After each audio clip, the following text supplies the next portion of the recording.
Sensación y percepción. Tengo visión perfecta, dice mi colega Heather Sellers, una aclamada profesora y escritora. Su visión puede ser muy buena, pero tiene un problema con su percepción. No puede reconocer rostros. En su autobiografía, Face First, Sellers, en el 2008, cuenta sobre los difíciles momentos que ha atravesado debido a su prosopagnosia, ceguera facial. Durante los años de universidad, en una cita en Spaghetti Station, volví del baño y me senté en otra mesa, frente a un hombre que no era quien me acompañaba. No me di cuenta que no lo era hasta que mi verdadera cita, un extraño para mí, abordó a ese hombre extraño y salió enojado. No puedo distinguir actores en las películas o en la televisión. No puedo reconocerme a mí misma en fotos o videos. No reconozco a mis hijastros al ir a recogerlos al fútbol. No sé reconocer cuál es mi esposo en una fiesta, en un centro comercial o en el mercado. Su incapacidad para reconocer a sus conocidos la hace parecer engreída o distante. ¿Por qué pasaste de largo sin saludarme?, pueden preguntar algunos. Así como algunos fallan al oír durante conversaciones sociales triviales, Sellers a veces falla en el reconocimiento. A menudo sonríe a la gente con la que se cruza, por las dudas que las conozca, o intenta saber el nombre de la persona con la que habla. Para evitar el estrés asociado con esas fallas de percepción, las personas con pérdida auditiva grave o prosopagnosia suelen alejarse de las situaciones sociales embarazosas. Pero hay algo más. Al encontrarse con alguien que antes la hizo enojar, tampoco se siente mal, porque no puede reconocerla. Esta curiosa mezcla de visión perfecta y ceguera facial ilustra la distinción entre sensación y percepción. Cuando Sellers mira a un amigo, su sensación es normal. Sus receptores sensoriales detectan la misma información que usted detectaría y transmiten esa información a su cerebro. Su percepción, la organización e interpretación de información sensorial, que le permite reconocer objetos a conciencia, es casi normal. Por lo tanto, ella puede reconocer personas por su cabello, su modo de andar, su voz o su físico particular, no por su rostro. Puede ver elementos en su cara, la nariz, los ojos y el mentón, y aún así, en una fiesta me presenté ante mi amiga Gloria 3 veces. Su experiencia es muy parecida a la que tendríamos nosotros si tuviésemos que reconocer un pingüino específico entre muchos pingüinos merodeantes. Gracias a una zona en un extremo inferior del cerebro, podemos reconocer la cara de un ser humano, pero no el de un pingüino, en un séptimo de segundo. Tan pronto como se ve una cara, se la reconoce. ¿Cómo lo hace usted?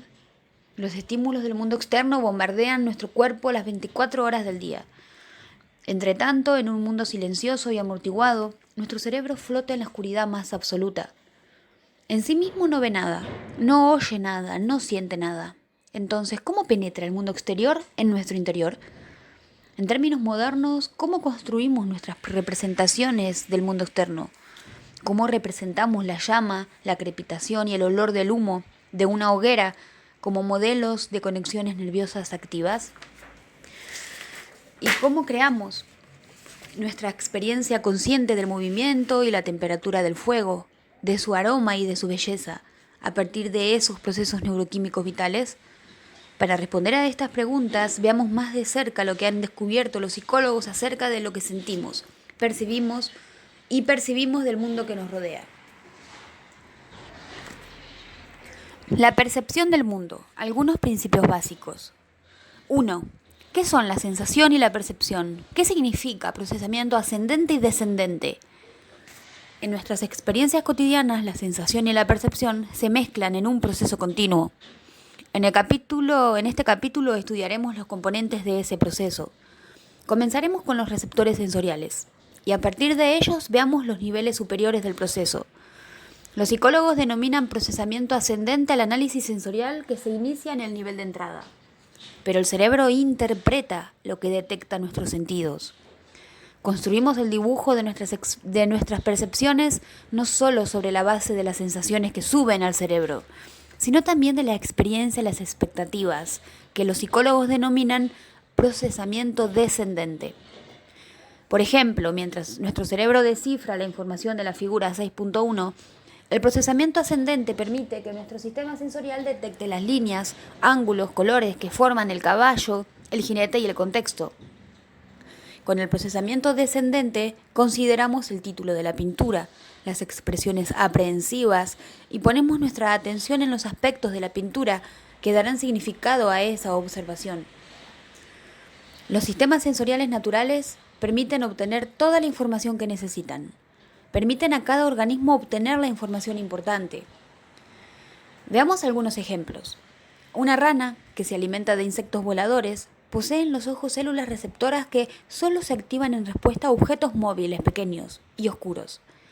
Una rana moriría de hambre rodeada de moscas inmóviles, pero ante el mínimo movimiento las células detectoras de insectos entran en acción. La mariposa del gusano de seda macho tiene receptores tan sensibles al olor de las hembras en celo que éstas solo necesitan liberar una milmillonésima parte de una onza. 29 gramos por segundo de esta sustancia olorosa para atraer a los machos que se encuentran a 1,5 kilómetros de distancia. Esto explica por qué siguen existiendo gusanos de seda. Los seres humanos también fuimos creados de un modo similar para detectar lo que, para nosotros, son características importantes del ambiente. Nuestros oídos son más sensibles a la frecuencia del sonido que corresponde a las consonantes de la voz humana y al llanto del bebé. Comenzaremos la exploración de nuestros dones sensoriales con una pregunta que trasciende todos nuestros sistemas sensoriales. ¿Qué estímulos atraviesan el umbral de la conciencia? Los umbrales. ¿Qué es el umbral absoluto y el umbral diferencial? ¿Los estímulos por debajo del umbral absoluto tienen alguna influencia? Los seres humanos vivimos en un mar de energía. En este momento, a usted y a mí nos están atravesando rayos X y ondas de radio, luz ultravioleta y luz infrarroja y ondas sonoras de frecuencias muy altas y muy bajas. A todo esto somos ciegos y sordos. Pero los sentidos humanos apenas cubren todo el espectro de posibilidades sensoriales. Otros animales detectan el mundo que existe más allá de la experiencia humana. Los pájaros utilizan su brújula magnética.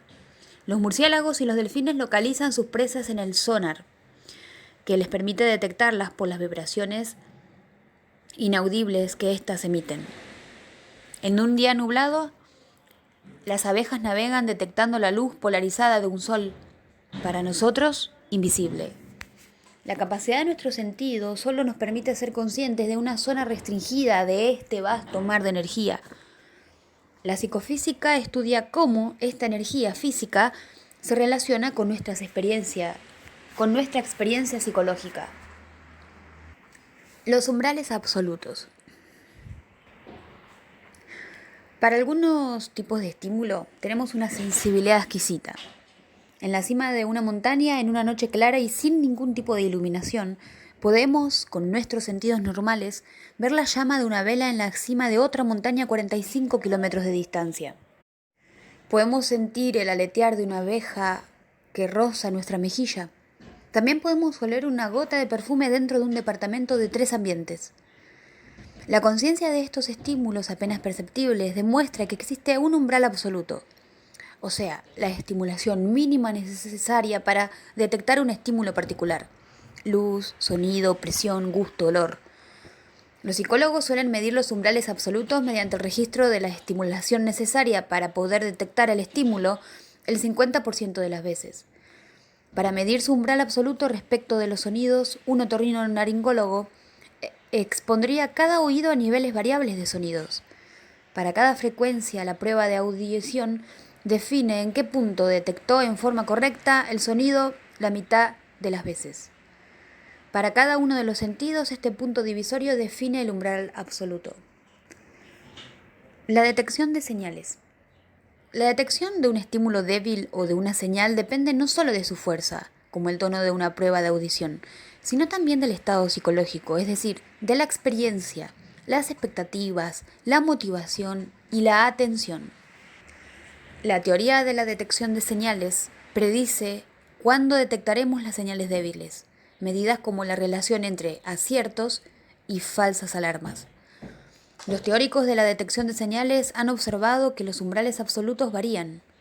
Los padres de un recién nacido, aunque estén exhaustos, siempre escucharán el más leve quejido del bebé en la cuna, aunque es probable que no escuchen sonidos más fuertes que no son importantes para ellos. En una situación de guerra, la falta de detección de un intruso puede tener consecuencias fatales.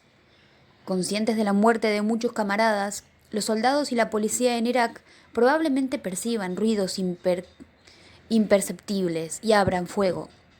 Con semejante grado de respuesta, las falsas alarmas son cada vez más, como ocurrió cuando un militar estadounidense se disparó contra un automóvil que se aproximaba a él, en el cual estaba escapando una periodista italiana. En el episodio murió baleado el agente de inteligencia italiano que lo acompañaba. En tiempos de paz, cuando la vida no está amenazada, los mismos soldados necesitan estímulos más fuertes para sentir el peligro. La detección de señales puede tener consecuencias de vida o muerte para las personas responsables de la detección de irregularidades en la imagen de un radar, descubrir armas en el aparato de detección de un aeropuerto o controlar a los pacientes en un servicio de cuidados intensivos de un hospital. Los estudios de detección de señales han demostrado, por ejemplo, que la vigilancia de las personas disminuye después de 30 minutos de observación. Pero esta disminución en la respuesta depende de la tarea, del momento del día e incluso del entrenamiento periódico de los participantes.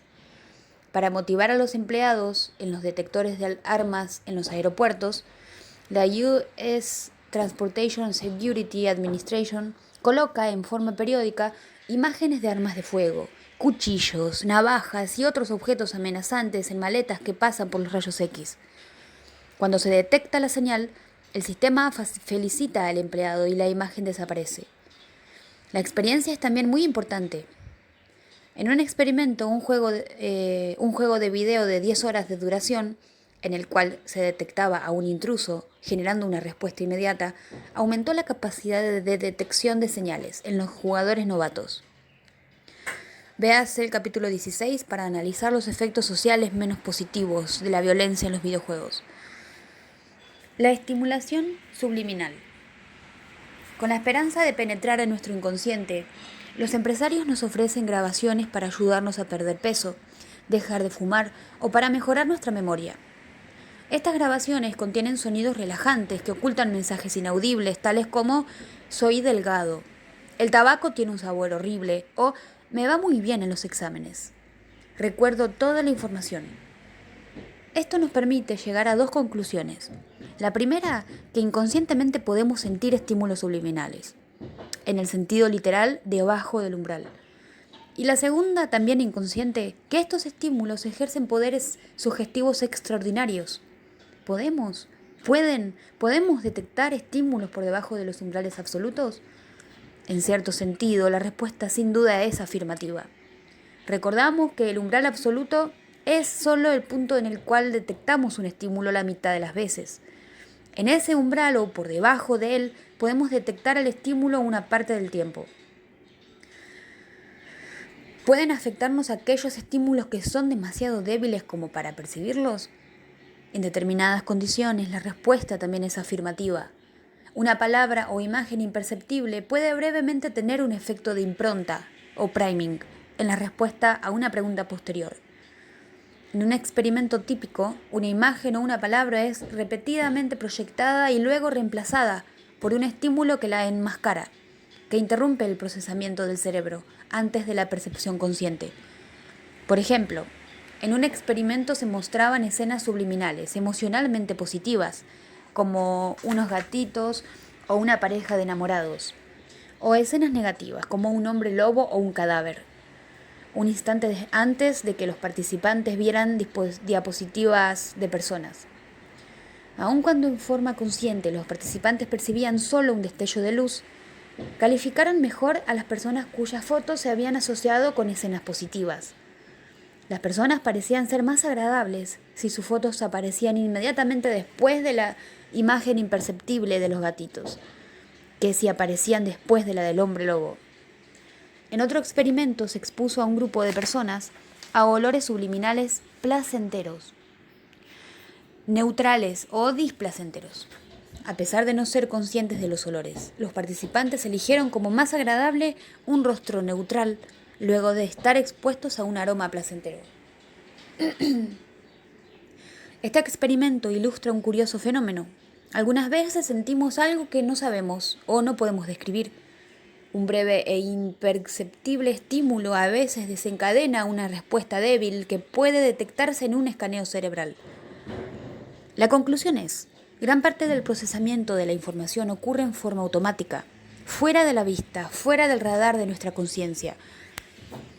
Pero el hecho de que exista la sensación subliminal, ¿justifica el clamor de los empresarios en favor de la persuasión subliminal? ¿Pueden realmente los publicistas manipularnos con la persuasión oculta? Los psicólogos que han investigado dicen casi unánimemente que no. Su veredicto es similar al de los astrónomos, quienes dicen que los astrólogos están en lo cierto al afirmar que las estrellas y los planetas están allí arriba, pero que no tienen razón al decir que los cuerpos celestiales nos afectan en forma directa. Las investigaciones demuestran un efecto sutil y fugaz. Preparar a las personas sedientas con la palabra subliminal sed podría, en consecuencia, por un intervalo breve, hacer que un anuncio de una bebida que calma la sed sea más persuasiva. Asimismo, mostrar Lipron Iced Tea a personas sedientas podría aumentar su elección hacia la marca nombrada. Pero los vendedores de grabaciones subliminales afirman algo diferente. Un efecto poderoso y duradero sobre el comportamiento. Para probar si las grabaciones subliminales comerciales tienen el mismo efecto que un placebo, un efecto que depende de la sugestión, Anthony Greenwald y sus colaboradores en 1991 y 1992 pidieron de forma aleatoria a estudiantes universitarios que escucharan durante 5 semanas mensajes subliminales comerciales que apuntaban a mejorar su autoestima o su memoria. Pero los investigadores hicieron un chiste muy práctico y cambiaron la mitad de las etiquetas. Algunos estudiantes creían que estaban recibiendo afirmaciones acerca de la autoestima, cuando en realidad estaban oyendo el mensaje de mejoría de la memoria. Otros recibieron el mensaje de autoestima, pero creían que estaban mejorando la memoria. ¿Fueron efectivas estas grabaciones? Las puntuaciones de los estudiantes, tanto para la autoestima como para la memoria, tomadas antes y después de las 5 semanas, no revelaron ningún efecto. Y más aún, aquellos que creían escuchar una grabación de mejorar la memoria, creían que su memoria había mejorado. Un resultado similar ocurrió en aquellos que creían haber oído una grabación de autoestima. Las grabaciones no tenían efectos, aunque los estudiantes percibían que estaban recibiendo los beneficios esperados. Al leer esta investigación, uno recuerda los testimonios que surgen de los catálogos que se ordenan por correo electrónico. Algunos clientes, habiendo comprado algo que se supone que no se oye, y realmente no se oye, escriben testimonios del tipo: sé que sus grabaciones tuvieron un valor incalculable en la reprogramación de mi mente. Durante una década, Greenwald realizó 16 experimentos de doble ciego mediante la evaluación de cintas de autoayuda con mensajes subliminales. Los resultados fueron constantes. Ninguna tenía efectos terapéuticos. Su conclusión: los procedimientos subliminales ofrecen poco o ningún valor al profesional del mercadeo. Los umbrales diferenciales. Para funcionar con eficacia, necesitamos umbrales absolutos lo bastante bajos para que nos permitan detectar las imágenes, los sonidos, las texturas, los sabores y los olores. También necesitamos detectar pequeñas diferencias entre los estímulos. Un músico debe detectar la variación más mínima al afinar su instrumento. Un enólogo debe poder detectar las diferencias de sabor entre dos vinos añejos. Los padres deben detectar el sonido de la voz de su hijo entre las voces de otros niños. Incluso después de vivir 2 años en Escocia, los bálidos de las ovejas sonaban todos iguales para mí, pero no para ellas, en las cuales observé que iban, luego de ser esquiladas, directamente hacia el bálido de su cordero en medio de un coro de otros corderos afligidos. El umbral diferencial, también denominado diferencia apenas perceptible, es la diferencia mínima que una persona, u oveja, puede identificar entre dos estímulos cualquiera al 50% de las veces. El umbral de diferencia aumenta con la magnitud del estímulo. Entonces, si añade 10 gramos a un peso de 100 gramos, detectará la diferencia. Si añade 10 gramos a un peso de 1 kilogramo, no notará la diferencia, porque el umbral de diferencia ha aumentado. Hace más de 100 años, Ernest Weber descubrió algo tan simple y tan ampliamente aplicable que nos referiremos a él como la ley de Weber. Para que su diferencia sea perceptible, dos estímulos deben diferir no en una cantidad exacta, sino en alguna proporción constante del estímulo. La proporción exacta varía según el estímulo. Para que una persona promedio pueda percibir la diferencia entre dos luces, la intensidad de estas debe diferir en un 8%.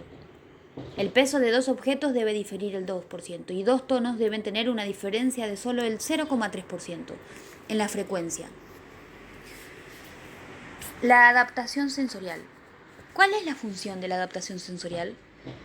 Al entrar en el comedor de sus vecinos, usted percibe un olor desagradable.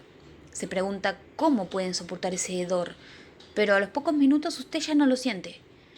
La adaptación sensorial, la disminución de la sensibilidad ante un estímulo constante, ha venido al rescate. Para experimentar este fenómeno, mueva su reloj más arriba de la muñeca. Al principio notará el cambio, pero solo unos pocos segundos. Después de una exposición constante al estímulo, la frecuencia de excitación de nuestras células nerviosas disminuye. ¿Y por qué no desaparecen los objetos cuando nos quedamos mirándolos durante un tiempo? Porque aunque no lo advirtamos, nuestros ojos están siempre en movimiento, posándose de un punto a otro, para garantizarnos que la estimulación de la retina cambia constantemente. ¿Qué ocurriría si pudiéramos detener el movimiento de nuestros ojos? ¿Los objetos se desvanecerían como los olores? Para descubrir esto, los psicólogos crearon instrumentos ingeniosos para mantener una imagen constante en la retina. Imagine que equipamos a una voluntaria, María, con uno de estos instrumentos, que es un proyector en miniatura, montado sobre las lentes de contacto. Cuando María mueve el ojo, la imagen del proyector también se mueve. Por lo tanto, cualquiera que sea el lugar hacia el que María mire, la imagen va siempre al lugar que ella mire. Si proyectamos el perfil de una cara mediante un instrumento como este, ¿qué verá María? En primer lugar, el perfil completo. Pero al cabo de unos pocos segundos, cuando sus receptores sensoriales empiecen a fatigarse, ocurrirán cosas extrañas. Poco a poco la imagen se desvanecerá y después reaparecerá y luego desaparecerá, en fragmentos reconocibles o como un todo. Si bien la adaptación sensorial reduce nuestra sensibilidad, esta ofrece un beneficio importante.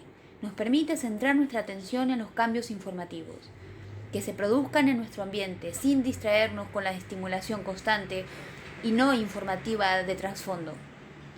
Nuestros receptores sensoriales están atentos a la novedad. Si se les aburre con repeticiones, liberan nuestra atención para cosas más importantes. Esto refuerza una lección fundamental. Percibimos el mundo no exactamente como es, sino como nos resulta útil percibirlo. Nuestra sensibilidad a la estimulación cambiante ayuda para explicar el poder que tiene la televisión para atraer la atención. Cortes, compaginaciones, planos rápidos, panorámicas y ruidos repentinos demandan la atención, incluso los de los investigadores de la televisión. Durante conversaciones interesantes, el investigador de medios Percy Tenenbaum en el 2002 dice: por mucho que lo intente, yo no puedo dejar de mirar cada tanto la pantalla.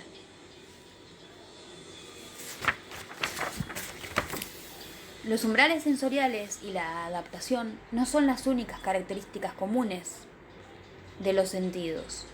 Todos los sentidos reciben estimulación, la transforman en información nerviosa y la transmiten al cerebro. ¿Cómo funcionan esos sentidos? ¿Cómo vemos, oímos, olemos, saboreamos o sentimos dolor? ¿Cómo mantenemos el equilibrio? La organización perceptiva. ¿Cómo entienden la organización perceptiva los psicólogos de la Gestalt? Hemos examinado los procesos por los cuales percibimos visiones y sonidos, sensaciones táctiles y movimientos, sabores y olores. Ahora nuestra pregunta central es: ¿por qué no llevamos solo formas ¿Por qué no vemos solo formas y colores, sino una rosa que florece, un rostro amado o un maravilloso atardecer? ¿Por qué no solo oímos una mezcla de tonos y ritmos, sino el llanto de dolor de un niño, el zumbido del tráfico a lo lejos o una sinfonía? En resumen, ¿de qué modo organizamos e interpretamos las sensaciones de modo que lleguen a ser percepciones significativas? A principios del siglo XX, un grupo de psicólogos alemanes advirtió que cuando el ser humano recibe varias sensaciones, las organiza en una Gestalt, palabra alemana que significa forma o conjunto. Por ejemplo, vemos el cubo de Necker en la figura 6.28. Los elementos individuales de la figura son en realidad 8 círculos azules, cada uno de los cuales contiene 3 líneas convergentes. Pero cuando miramos la ilustración como si fuera un todo, vemos un conjunto, una forma, un cubo. Los psicólogos de la Gestalt consideran que la percepción del conjunto excede la suma de las partes. Si se combinan sodio, un metal corrosivo, con cloro, un gas venenoso, se obtiene algo muy distinto, la sal de mesa. Del mismo modo, percibimos una forma única a partir de las diferentes partes de un objeto. A lo largo de los años, los psicólogos de la Gestalt aportaron una serie de demostraciones de la percepción gestáltica y describieron principios según los cuales organizamos nuestras sensaciones en percepciones. A medida que lea más acerca de estos principios, tenga en cuenta la verdad fundamental que ellos ilustran. El cerebro hace algo más que registrar la información del mundo. La percepción no solo es abrir un obturador y dejar que la imagen se imprima en el cerebro. De manera constante filtramos información sensorial e inferimos percepciones en distintos modos, por lo que le damos un sentido. La mente también influye. La percepción de la forma. ¿De qué modo la relación figura-fondo y los principios de la agrupación contribuyen a la percepción? Imagine que tiene que diseñar un sistema nuevo de video por ordenador que, como su sistema ojo-cerebro, puede reconocer caras a simple vista. ¿Qué funciones son necesarias? Figura y fondo. En primer lugar, el sistema tiene que reconocer caras como objetos aislados de un fondo. Del mismo modo, nuestra primera tarea perceptiva es percibir cualquier objeto, llamado figura, como un objeto independiente de lo que lo rodea, denominado fondo. Entre las voces que usted oye en una fiesta, esa a la que usted le presta atención se convierte en la figura. Todo lo demás forma parte del fondo. Mientras usted lee, las palabras son la figura, el papel blanco el fondo. En la figura 6.29, la relación entre la figura y el fondo es reversible, pero siempre organizamos los estímulos en una figura para que contraste con un fondo. Estos ejemplos de inversión de figura y fondo demuestran otra vez que un mismo estímulo puede desencadenar más de una percepción. Agrupación. Después de haber separado la figura a fondo, nosotros y nuestro sistema visual e informático tenemos que organizar la figura en formas que tengan sentido. Algunas características fundamentales de una escena, como el color, el movimiento y el contraste entre las luces y las sombras, las procesamos en forma instantánea y automática. Para que estas sensaciones elementales tengan forma y orden, nuestra mente sigue una serie de reglas para agrupar los estímulos. Estas reglas, identificadas por los psicólogos de la Gestalt y aplicadas incluso a bebés de 6 meses, ilustran la idea de que el conjunto es distinto de la suma de las partes. Proximidad. Agrupamos las figuras que están más próximas. No vemos 6 líneas separadas, pero distinguimos 3 conjuntos de 2 líneas. Semejanza. Agrupamos las figuras que son similares. Vemos los triángulos y los círculos como columnas verticales de formas parecidas y no como líneas horizontales de formas diferentes. Continuidad. Percibimos mejor los trazos continuos que los discontinuos. Esta ilustración podría ser una serie de semicírculos alternativos, pero la percibimos como 2 líneas continuas, una ondulada y la otra recta. Conexión. Cuando las manchas, las líneas o las áreas son uniformes y están unidas, las percibimos como si fueran unidades. Cierre. Tendemos a llenar los espacios en blanco para crear un objeto completo y unido. Por eso pensamos que los círculos cerca de la derecha, están completos pero parcialmente bloqueados por el triángulo ilusorio. Agregue nada más que algunas líneas que cierran los círculos y verá que su cerebro deja de construir un triángulo. Por lo general, estos principios de agrupación nos permiten construir la realidad. Algunas veces, sin embargo, nos pueden confundir, como cuando miramos la caseta del perro en la figura 6.31. La percepción de la profundidad. ¿De qué modo vemos el mundo en 3 dimensiones? Nuestra retina capta las imágenes en 2 dimensiones y a partir de esto podemos organizar las percepciones tridimensionales. La visión de objetos en 3 dimensiones, denominada percepción de la profundidad, nos permite calcular a qué distancia se encuentran esos objetos. A simple vista estimamos la distancia de un automóvil que se aproxima o la altura de una casa. Esta capacidad es en parte innata. Eleanor Gibson y Richard Walk en 1960 descubrieron esta capacidad con la utilización de un precipicio visual en miniatura, con un abismo cubierto por un cristal resistente.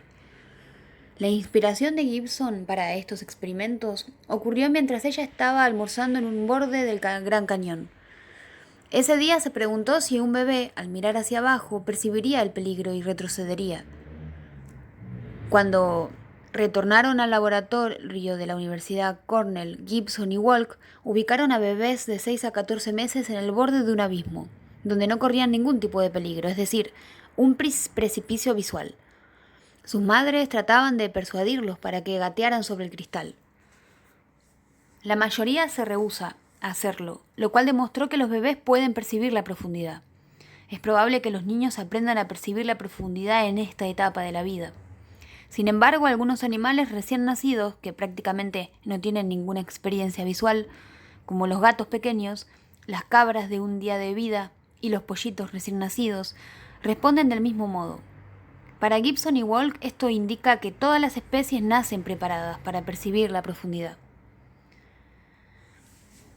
El precipicio visual de Eleanor Gibson y Richard Walk diseñaron este precipicio en miniatura con un hueco cubierto por un cristal para saber si los bebés que gateaban y los animales recién nacidos pueden percibir la profundidad. Aun cuando se intentaba obligarlos a hacerlo, los bebés se negaban a caminar sobre el precipicio cubierto de cristal, con cristal. Cuando empiezan a caminar, todas las especies tienen la capacidad perceptiva que necesitan. Pero si la maduración biológica predispone nuestra conciencia de las alturas, la experiencia la amplifica. La percepción de los bebés aumenta cuando comienzan a gatear. No importa cuándo. Un bebé de 7 meses puede percibir la distancia a un juguete según la sombra que arroja, mientras que un bebé de 5 meses no puede hacerlo. Esto indica que en los bebés humanos la percepción de la profundidad se desarrolla con la edad. ¿De qué modo lo hacemos? ¿Cómo transformamos 2 imágenes bidimensionales diferentes en la retina en una única percepción tridimensional? El proceso comienza con señales de profundidad, algunos que dependen del uso de ambos ojos y otros que están disponibles para cada ojo de manera individual. La pista binocular. Trate de hacer esto. Con los ojos abiertos, sostenga 2 lápices o lapiceras frente a usted y junte sus puntas. Ahora haga lo mismo con un ojo cerrado. La tarea será más difícil, lo cual demuestra la importancia de las señales binoculares al juzgar la distancia de los objetos cercanos. 2 ojos son mejores que 1. Como nuestros ojos están separados unos 6 centímetros, las retinas reciben imágenes un poco diferentes del mundo. Cuando el cerebro compara estas 2 imágenes, la diferencia entre ellas, la disparidad retiniana, aporta una pista importante sobre la distancia relativa de objetos diferentes. Cuando usted coloca su dedo directamente frente a su nariz, cada una de las retinas recibe imágenes bastante distintas. Usted puede ver esto si cierra un ojo y luego el otro, o crea un dedo salchicha como la figura 6.33. Cuanto mayor es la distancia, es decir, si coloca el dedo delante de su nariz con el brazo estirado, menor resulta la disparidad. Los creadores de películas tridimensionales simularon o exageraron La disparidad retiniana, fotografiando una escena con dos cámaras ubicadas a unos centímetros de distancia. Una situación que a algunos les gustaría producir en su ordenador visual. Cuando vemos la imagen a través de gafas que permiten que el ojo izquierdo vea solo la imagen de la cámara izquierda y el ojo derecho vea solo la imagen de la cámara derecha, el efecto de visión tridimensional 3D imita o exagera la disparidad retiniana normal.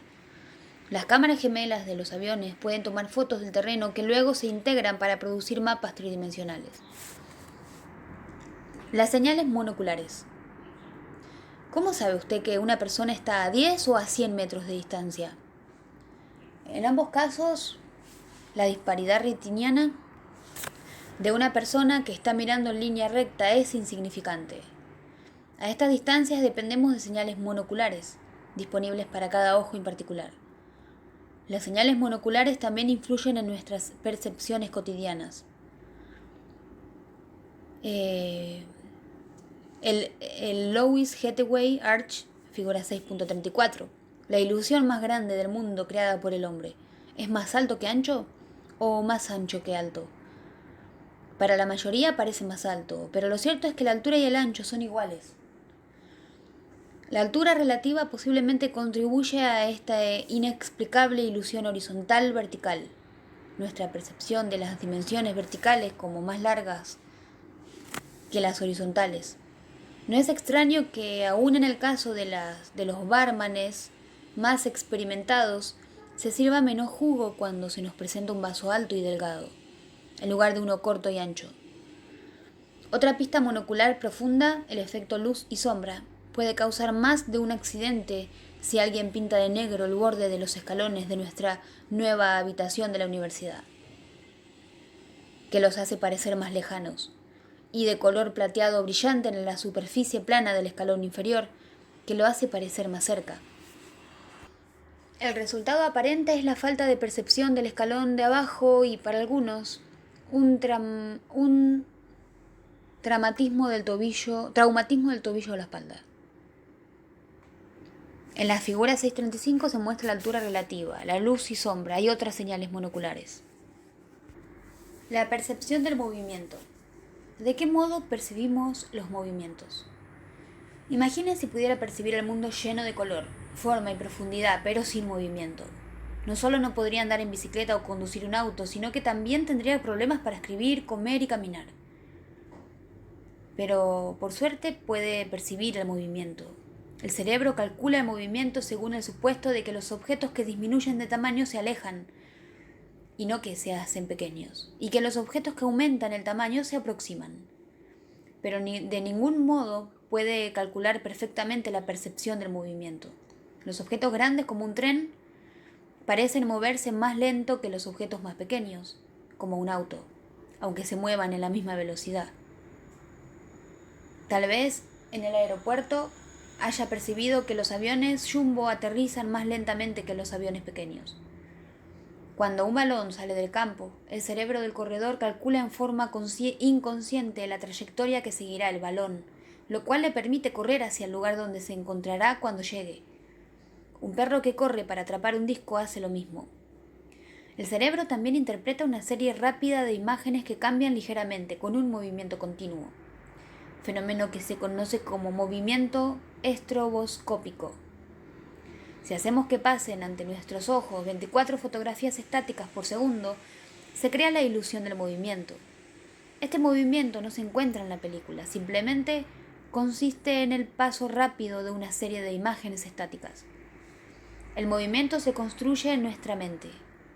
Las luces de las marquesinas y de los días de fiesta a veces crean una ilusión de movimiento al utilizar el fenómeno phi. Cuando dos luces estáticas y adyacentes se encienden y se apagan sucesivamente, percibimos una única luz que se mueve de un lado a otro. Los carteles luminosos utilizan el fenómeno como una sucesión de luces que crean la impresión de, por ejemplo, una flecha en movimiento. Todas estas ilusiones refuerzan un tema fundamental. La percepción no es simplemente una proyección del mundo en el cerebro. Más bien, las sensaciones se desintegran en bits de información que el cerebro luego integra según su propio modelo funcional del mundo externo. El cerebro construye las percepciones. La constancia perceptiva. ¿Cómo nos ayudan las constancias perceptivas a organizar nuestras sensaciones en percepciones significativas? Ya hemos mencionado que nuestro sistema visual e informático primero debe percibir los objetos, tal y como nosotros los percibimos, como si tuviera una forma, una ubicación y tal vez un movimiento. El paso siguiente es reconocer el objeto sin que nos decepcionen los cambios de tamaño, forma, brillo o color, una habilidad que denominamos constancia perceptiva. Por lo tanto, podemos identificar personas o cosas sin tener en cuenta el ángulo visual, la distancia y la iluminación. Esta característica de la percepción del ser humano, que ha intrigado durante décadas a los investigadores, ofrece un increíble desafío a nuestro ordenador de la percepción. La constancia de la forma y del tamaño. En ocasiones, un objeto cuya forma real no puede cambiar, parece cambiar de forma en función de nuestro ángulo visual. Más a menudo, gracias a la constancia de la forma, percibimos la forma de objetos conocidos, como la puerta de la figura 6.38, como una constante, aun cuando la imagen de la puerta en nuestra retina cambia. Gracias a la constancia del tamaño, percibimos objetos como si tuvieran un tamaño constante, aun cuando nuestra distancia respecto de ellos varíe. La constancia del tamaño nos permite percibir un automóvil lo bastante grande como para transportar personas, aunque veamos una imagen diminuta y alejada.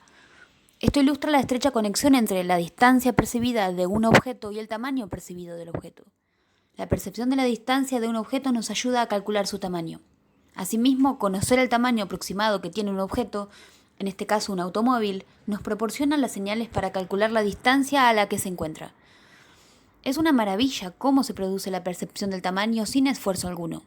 Cuando percibimos la distancia de un objeto y el tamaño de su imagen en la retina, de modo instantáneo e inconsciente deducimos el tamaño de ese objeto.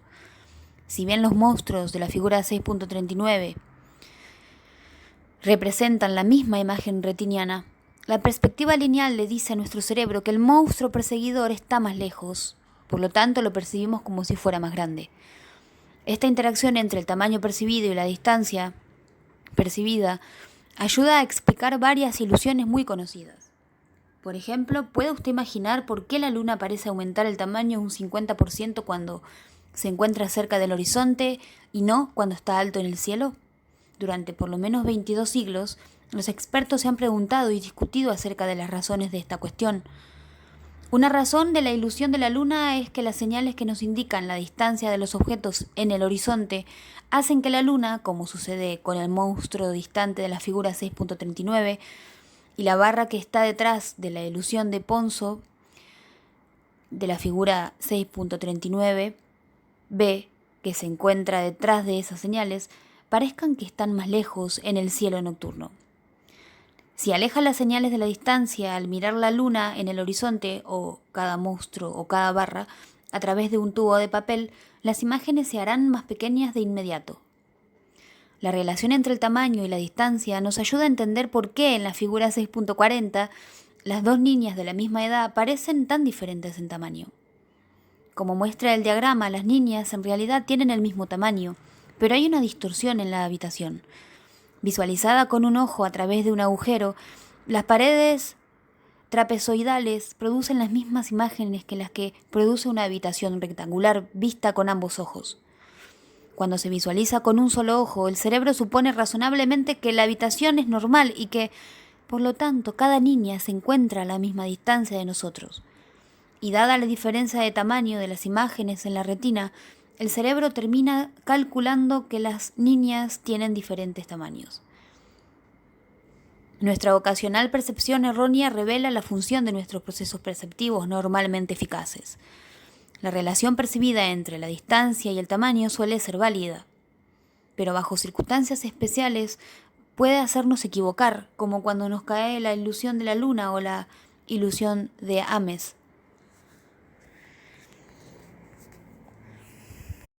La constancia de la luminosidad.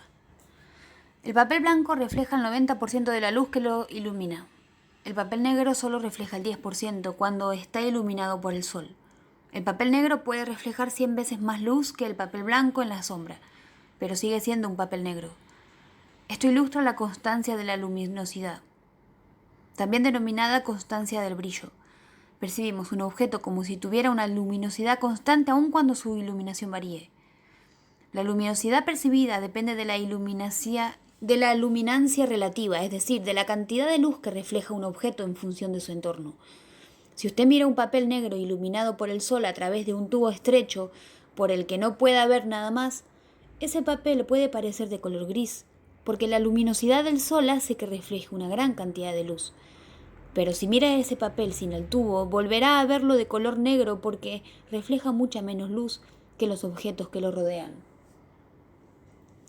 La constancia del color. A medida que la luz cambia, una manzana roja en la frutería mantiene su color. La experiencia del color depende de algo más que de la información de la longitud de onda que reciben los conos de la retina. También hay que tener en cuenta el contexto circundante. Si usted ve solo una parte de una manzana roja, puede parecer que su color cambia al variar la luz. Pero si usted ve la manzana entera en una fuente de frutas frescas, su color se mantendrá más o menos constante, aunque la iluminación y las longitudes de onda varíen. Este es un fenómeno conocido como constancia del color. Dorothea Jameson, en 1985, demostró que en determinadas condiciones de luz interior, las longitudes de onda que refleja un chip de color azul son las mismas que las que refleja un chip dorado iluminado por la luz solar. Pero dentro de una casa, un pájaro azul no se convierte en un jilguero. Asimismo, al variar la luz, una hoja verde que cuelga de una rama marrón puede reflejar la misma energía luminosa que antes despedía la rama marrón, aunque para nosotros la hoja siga siendo verdosa y la rama marrón. Si usted se coloca gafas de esquí con cristales de color amarillo, verá, al cabo de unos segundos, que la nieve es tan blanca como antes. Si bien todos damos por sentado la constancia del color, este fenómeno no deja de ser extraordinario. Demuestra que nuestra experiencia de color no solo procede del objeto, el color no solo está en la hoja del árbol, sino también de todo lo que lo rodea. Vemos los colores gracias a las operaciones que realiza el cerebro con la luz reflejada por los objetos en relación con los objetos que lo rodean. Pero esto parece ser cierto solo si crecemos con la luz normal. Los monos que se desarrollan en un rango de ondas de luz restringido tienen dificultad para reconocer los mismos colores cuando la luz varía. Si el contexto no varía, mantenemos constante el color. Pero ¿qué sucede si cambiamos el contexto? Dado que el cerebro analiza el color de un objeto relativo al contexto, los colores que percibimos varían, como lo demuestra claramente la figura 6.42. Este principio de que no percibimos objetos en forma aislada, sino en su contexto ambiental, es importante sobre todo para los artistas, los decoradores de interiores y los diseñadores de moda. Nuestra percepción del color es una pared o de una pincelada. Nuestra percepción del color de una pared o de una pincelada en una tela está determinada no solo por la pintura utilizada, sino también por los colores que lo rodean.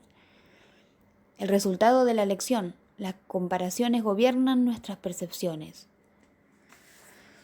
La percepción de la forma, de la profundidad, del movimiento y la constancia perceptiva demuestran cómo organizamos nuestras experiencias visuales.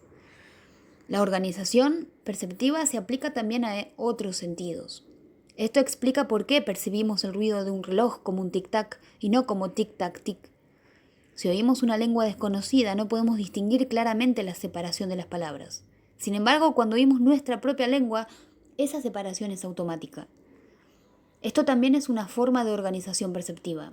Pero además, nuestro cerebro también organiza una secuencia de letras como Te-do-ga-te-met, en palabras que forman una frase con sentido, como por ejemplo en The dog ate meat y no en The dog ate meat. Este proceso implica no solo organización, sino también interpretación, es decir, encontrar un sentido en las cosas que percibimos, que es lo que estudiaremos a continuación. La interpretación perceptiva. Los filósofos han discutido sobre el origen de nuestras capacidades perceptivas. ¿Se nace con ellas o se adquieren? El filósofo alemán Immanuel Kant afirmaba que el conocimiento proviene de nuestras formas innatas de organización de las experiencias sensoriales. Por cierto, venimos equipados para procesar la información sensorial, pero el filósofo inglés John Locke sostenía que también aprendemos a percibir el mundo a través de nuestras experiencias. En realidad, aprendemos a relacionar la distancia del objeto con su tamaño. Por eso, ¿qué importancia tiene la experiencia? ¿Cómo modela nuestras interpretaciones perceptivas? ¿Cómo modelan? La restricción sensorial y la recuperación de la visión. ¿Qué revelan los trabajos de investigación en la restricción sensorial y la recuperación de la visión con respecto a la experiencia?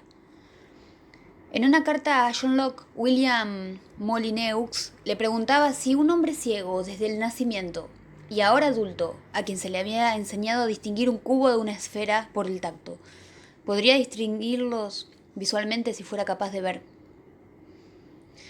Entonces, si un hombre ciego desde el nacimiento y ahora adulto, a quien se le había enseñado a distinguir un cubo de una esfera por el tacto, podría distinguirlos visualmente si fuera capaz de ver, la respuesta de Locke fue negativa, ya que el hombre nunca había aprendido a ver la diferencia entre ambas formas. Desde entonces, el caso hipotético de Molyneux se ha probado con muchos adultos quienes, a pesar de ser ciegos de nacimiento, recuperaron la vista. La mayoría había nacido con cataratas, es decir, con cristalinos borrosos que solo les permitían ver una luz difusa, como si usted o yo viéramos una niebla espesa a través de una pelota de ping-pong partida por la mitad. Después de la cirugía de cataratas, los pacientes pudieron distinguir la figura del fondo y percibir los colores, lo cual sugiere que estos aspectos de la percepción son innatos. Pero, tal como lo suponía Locke, los pacientes que antes habían sido ciegos no habían aprendido a reconocer visualmente los objetos que habían aprendido a reconocer por el tacto. La experiencia también influye en la percepción de los rostros.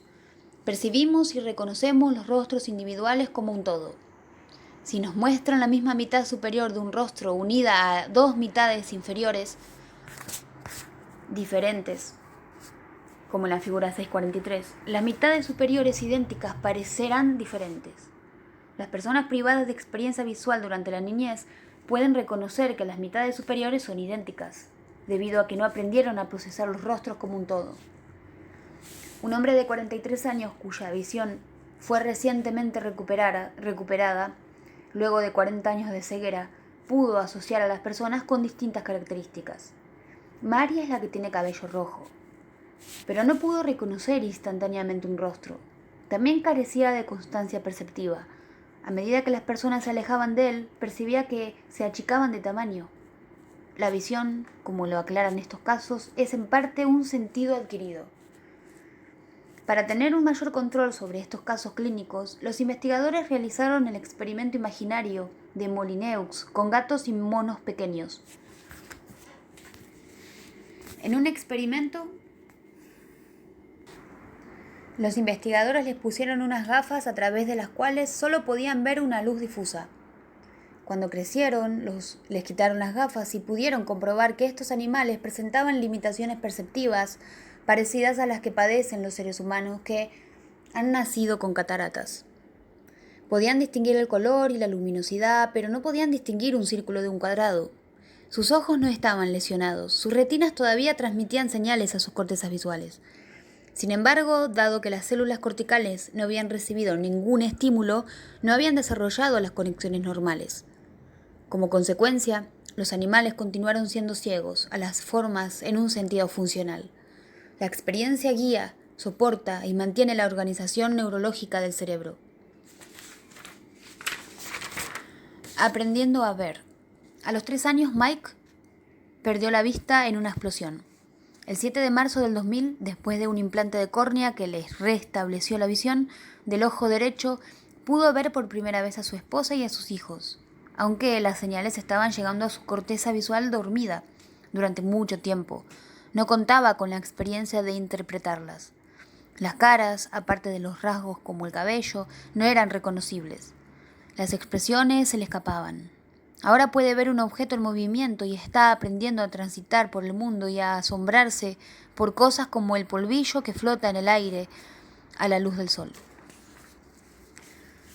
Los seres humanos Tanto los seres humanos como los animales atraviesan un periodo en el que la restricción sensorial no causa daño, siempre y cuando no se produzca en los primeros años de la vida. Si cubrimos el ojo de un animal adulto con un parche durante varios meses, una vez que se quita el parche, su vista no habrá sufrido daño alguno. Si se opera de cataratas a una persona que las desarrolló después de la infancia, luego de la operación podrá disfrutar de una visión normal. Los efectos de las experiencias visuales durante la infancia en gatos, monos y seres humanos pueden hacernos pensar que existe un periodo crítico, en el que tiene lugar el desarrollo sensorial y perceptivo normal. Del mismo modo, los gatitos y los bebés con sordera congénita, luego de recibir implantes cocleares, muestran un despertar similar del área cerebral pertinente.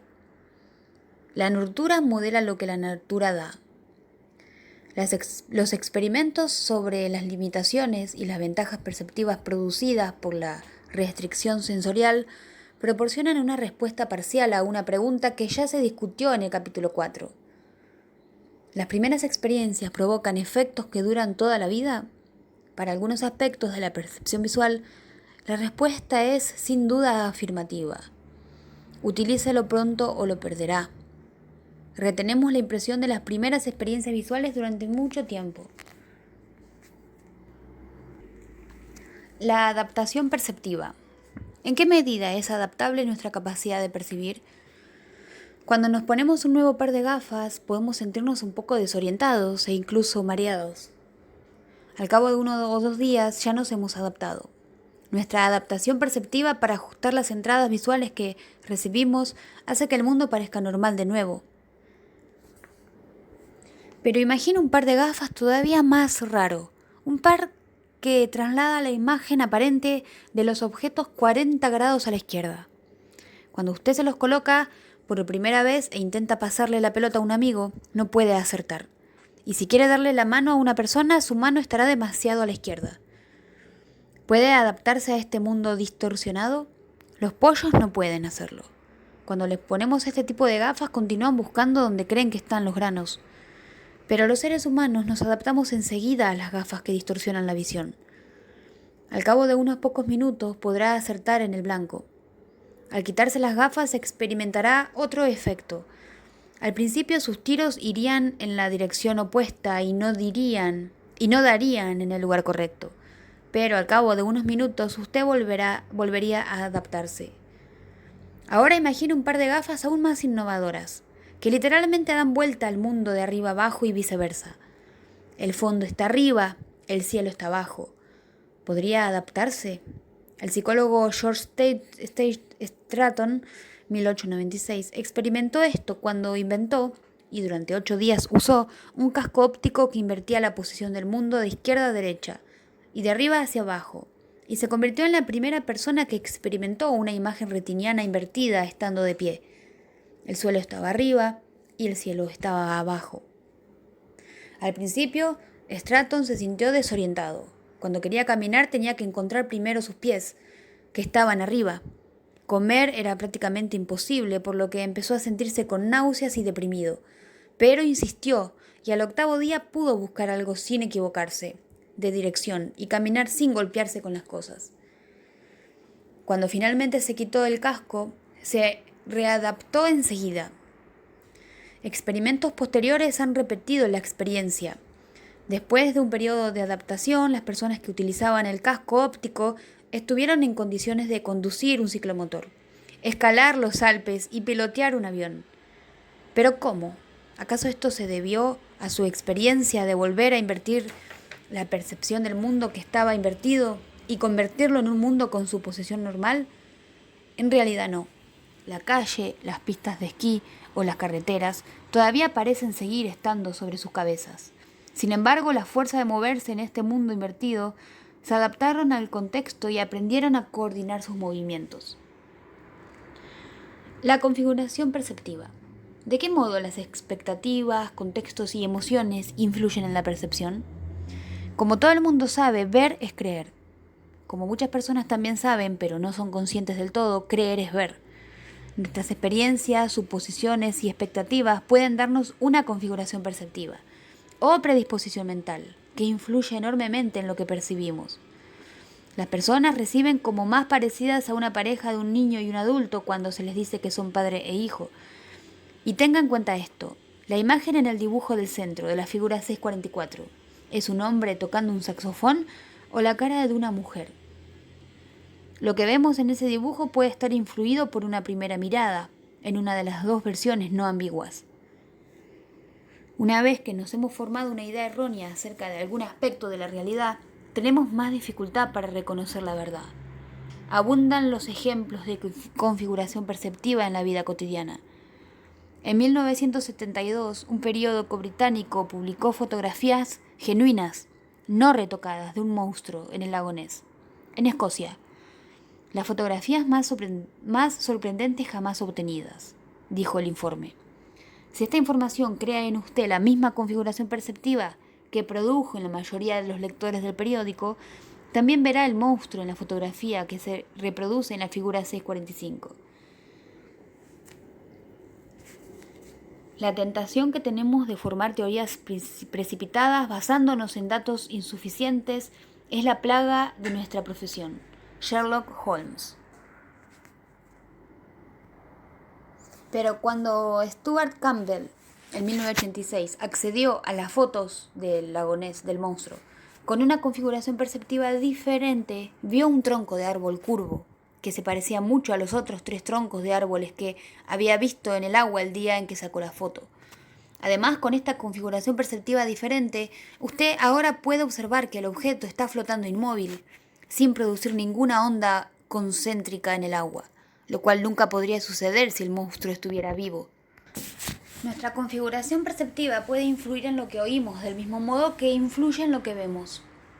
Veamos lo que le sucedió a un piloto de una compañía aérea que durante el despegue miró a su copiloto, que estaba deprimido, y le dijo: «Levante el ánimo». El copiloto oyó el típico levantavuelo y elevó las ruedas del avión bruscamente antes de que éste abandonara la pista. La configuración perceptiva también ha influido en algunos dueños de bares invitados a una muestra de cerveza gratis. Cuando los investigadores agregaron algunas gotas de vinagre a una cerveza de marca, los catadores la preferían, excepto que les hubieran advertido que estaban bebiendo cerveza con vinagre y por lo tanto esperaban y experimentaban un sabor peor. La configuración perceptiva también influye en las preferencias de los preescolares. En un experimento con un margen de 6-1, juzgaban más sabrosas las papas fritas que las servían a las bolsas de McDonald's que las que les servían en bolsas comunes. Claramente, gran parte de lo que percibimos proviene no solo del mundo exterior, sino también de lo que se encuentra entre nuestros ojos y detrás de nuestros oídos. ¿Qué determina nuestra configuración perceptiva? A través de la experiencia formamos conceptos o esquemas que organizan e interpretan la información desconocida. Nuestros esquemas preexistentes para los saxofonistas, para un rostro de una mujer, para los monstruos y los troncos de los árboles, para las luces de los aviones y los ovnis, influyen en la interpretación de las sensaciones ambiguas mediante el procesamiento descendente. Nuestros esquemas para reconocer una cara nos predisponen a ver rasgos faciales incluso en configuraciones aleatorias, como en el paisaje lunar. Kieran Lee, Graham Beards y Gillian Rhodes en el 2000 demostraron cómo reconocemos a las personas por los rasgos faciales que los que realizan dibujos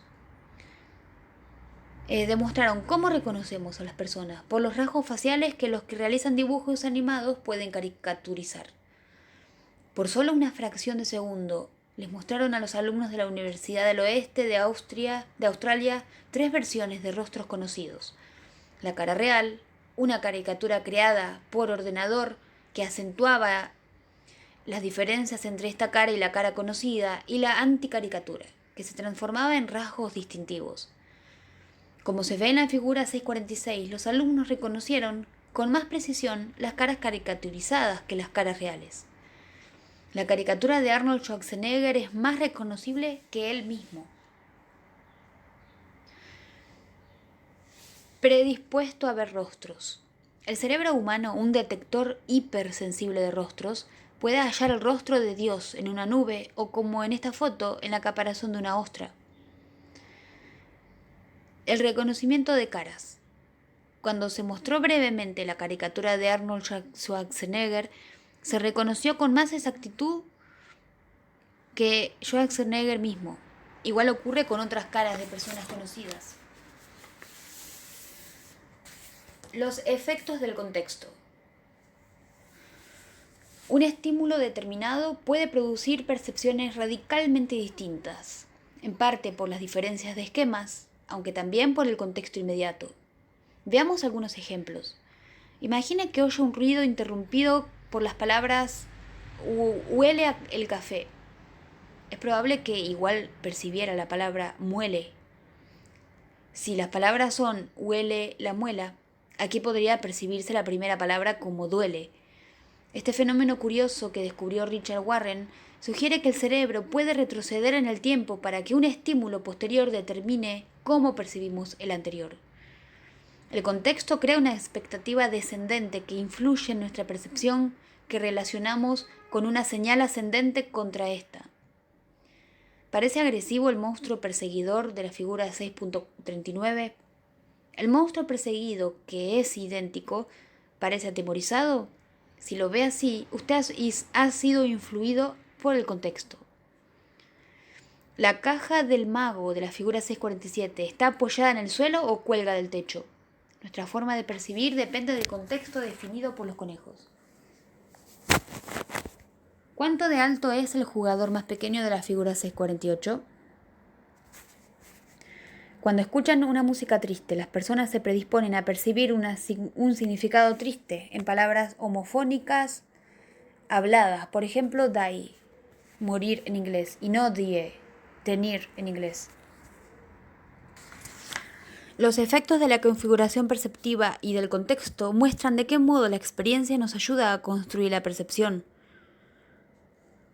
En la vida cotidiana, las configuraciones perceptivas, por ejemplo, los estereotipos acerca del sexo, pueden dar color al contexto. Si los bebés no usaran ropa de color celeste o rosa, no sabríamos si es una nena o un varón. Pero si un niño se llama David, las personas, en especial los niños, pueden percibir que él es más grande y más fuerte que si se llamara Diana. Algunas diferencias de sexo parecen existir solo para quienes las sostienen. Oímos y comprendemos solo lo que ya sabemos a medias. Henry David Thoreau. La emoción y la motivación. Las percepciones reciben influencia descendente, no solo de nuestras expectativas y del contexto, sino también de nuestras emociones. Dennis Profits, 2006, y otros investigadores lo han demostrado en experimentos inteligentes y demostraron que al realizar una caminata, el destino le parece más lejos a aquellos que se han fatigado en actividades físicas previas. Una colina le parece más empinada a los que usan una mochila pesada o son expuestos a una música triste y pesada más que a los que escuchan una música alegre y ligera.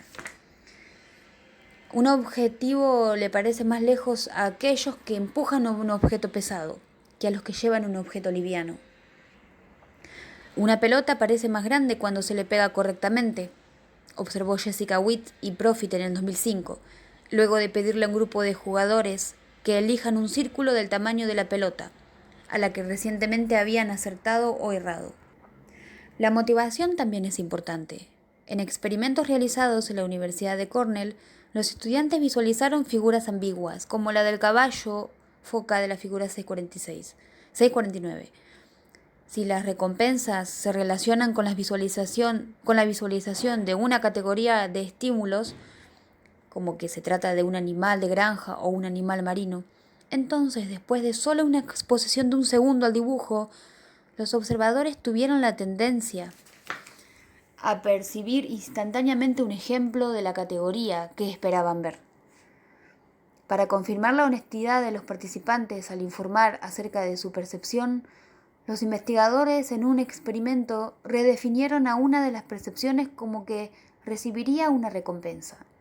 Pero aún así, los participantes comunicaron percibir el estímulo de la categoría que ellos esperaban.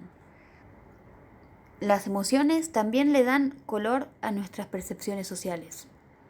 Las esposas que se sienten amadas y apreciadas perciben como menos amenazantes las situaciones conyugales estresantes. Él solo tiene un mal día.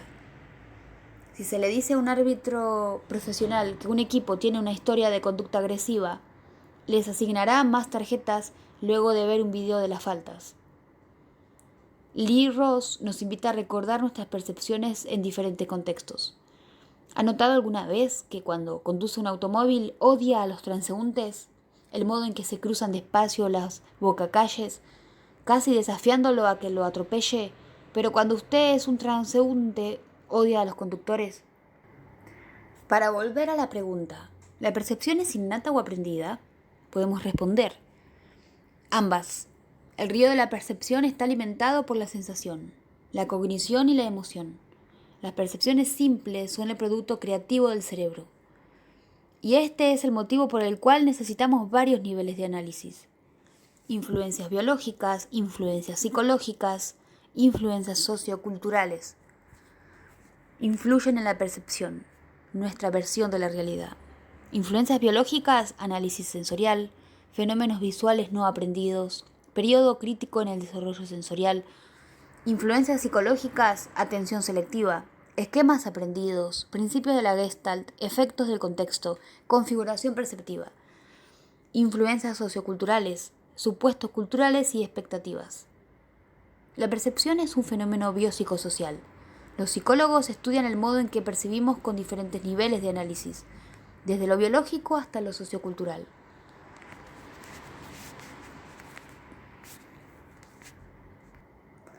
¿Has notado alguna vez que alguien que conduce más despacio que tú es un idiota y alguien que va más rápido es un maníaco? George Carlin. La percepción y el factor humano. ¿De qué modo los psicólogos del factor humano trabajan para crear máquinas y contextos de trabajo que se ajusten a las necesidades del usuario? Muchas veces el diseño descuida el factor humano. El psicólogo Donald Norman, alumno del MITS, quien obtuvo un doctorado, se lamentaba de la complejidad del ensamblado que requería su nueva televisión de alta definición.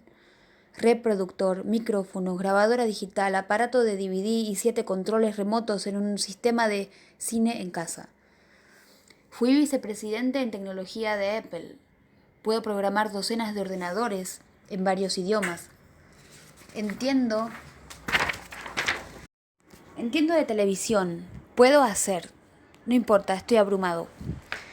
Cuanto más sencilla sería la vida si los ingenieros trabajaran habitualmente con psicólogos de los factores humanos para probar los diseños y las instrucciones en personas reales. Los psicólogos de los factores humanos ayudan a diseñar electrodomésticos, máquinas y contextos de trabajo que se ajustan a nuestras percepciones e inclinaciones naturales. Los cajeros automáticos son internamente más complejos que los grabadores de video, aunque gracias a los psicólogos de los factores humanos, que trabajan con ingenieros, los primeros son más fáciles para manejar. El sistema TiVo permitió resolver la grabación de programas de televisión con un sistema de menú simple, en el que se cliquea sobre la opción que se elige en el menú. Apple también ha diseñado sistemas simples para el uso de los iPod o iPhone. Donald Norman tiene un sitio web sobre el diseño adaptable a las personas. Los psicólogos de los factores humanos también colaboran con el aumento de la seguridad y la productividad. Los investigadores han descubierto que para una buena disposición en una cocina es necesario que los alacenas se encuentren cerca de la zona en que se utilizan y a nivel de la vista. Las áreas de trabajo deben permitir realizar las tareas en orden. Por ejemplo, colocando la heladera, la cocina y la pileta dentro de un triángulo. La encimera debe estar colocada de tal modo que se pueda trabajar con las manos a ese nivel, o ligeramente por debajo de la altura del codo. La comprensión del factor humano consiste en algo más que el diseño para evitar la incomodidad. También interviene en la prevención de accidentes y catástrofes. Por ejemplo, 2/3 de los accidentes de aviones comerciales fueron causados por errores humanos. A fines de la década de 1960, cuando comenzó sus vuelos comerciales, el Boeing 727 estuvo involucrado en varios accidentes durante el aterrizaje, ocasionados por errores de los pilotos. El psicólogo Conrad Kraft, en 1978, observó un contexto común para estos accidentes. Todos ocurrían por la noche y todos incluían aterrizajes al poco tiempo de andar por la pista. después de cruzar una extensión oscura de agua o un terreno no iluminado. Crafts razonó que, más allá de la pista, las luces de la ciudad proyectaban una imagen más grande en la retina. Esto hacía que el terreno oscuro pareciera más lejos de lo que estaba. Al recrear estas condiciones en simulaciones de vuelos, Kraft descubrió que los pilotos se confundían al pensar que estaban volando con seguridad, a mayor altitud de la que realmente estaban. Con la colaboración del descubrimiento de Kraft, las empresas de aviación comenzaron a pedir que el copiloto controlara el altímetro y dijera en voz alta cuál es la altura durante el deceso, y los accidentes disminuyeron. En la actualidad, los psicólogos del Boeing están trabajando sobre otros problemas del factor humano. ¿Qué tendrían que hacer las empresas de aviación para entrenar y manejar mejor el mecanismo para reducir los errores de mantenimiento que subyacen aproximadamente en el 50% de las demoras en los vuelos y en el 15% de los accidentes? ¿Qué tipo de iluminación y de letras serían más convenientes para los carteles con los datos de los vuelos? ¿Qué tipo de mensajes deberían aparecer respecto del peligro? Tendrían que referirse más a la acción que al problema. ¿Frenar? ¿El suelo está cerca? En el estudio de los factores humanos, la herramienta más poderosa de los psicólogos es la investigación. Si una organización se pregunta qué tipo de diseño web que destaque contenido, la velocidad, el diseño gráfico, será más efectivo para conducir a los visitantes y tentarlos para que regresen, los psicólogos de los factores humanos querrán probar la respuesta a diversas alternativas.